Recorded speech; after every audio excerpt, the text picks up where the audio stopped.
Okay mga boss madam, nakuha na natin yung order natin na tank cover, center tank cover na carbon, yun no. So kaparehan nito yan, ayan.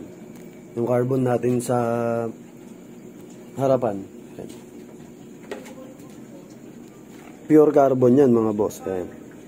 Hindi siya yung basta-basta carbon, ayan no.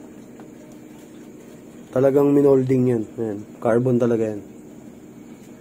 Pati ito, ganito yan. Yan, yung dalawa na yan. Sa Z1000 natin. Ayan, nakatanggal pa yung gulong sa harapan. Ayan, yung sa fender sa likod. Ito.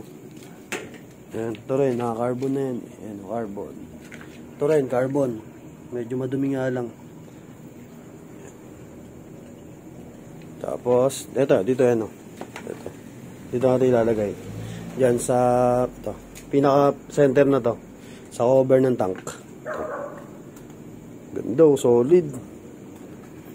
Thank you doon kay bossing sa pinag-orderan natin ng carbon, legit na carbon. Yan. May iba pa akong order sa kanya, so hintayin na lang natin.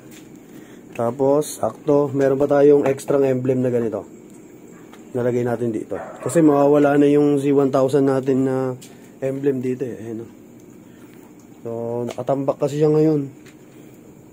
Ayan. Isang linggo nating dinagamit kasi natanggal yung gulong. Ayan. Yung paddock stand natin. Ayan.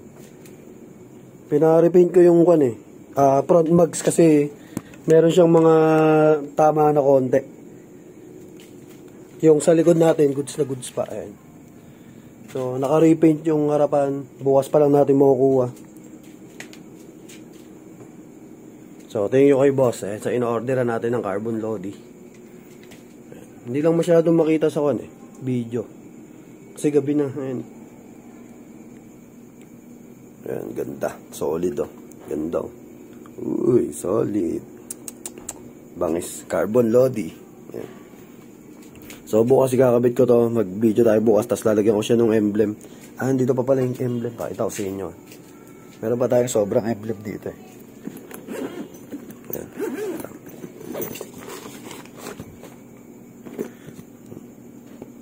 Koso. Naglagay tayo ng koso eh. Sa heat temperature saka sa voltmeter. Natin yung emblem natin dito. Dito sa loob. Yun. Ayun o. May emblem ba tayo dito eh. Ayan, Z1000. So ito yan. Yung emblem natin ng Z1000. Kabilaan. Nilagyan ko yan eh. Ayan. Ayan o. Z1000. Order din natin yan. Tapos, yung emblem ng sa Kawasaki. Ay, nalaglag. Ayan. Kaya meron pa tayong isang emblem eh. Pang dito yan, sa ganyan. So, dito natin sa carbon ikakabit. Dito. Dito natin lalagay yan. Para partner sila nito. Yun. So, update tayo bukas pag naisalpak natin. So, ride safe. Maraming salamat. God bless. Ingat. Thank you.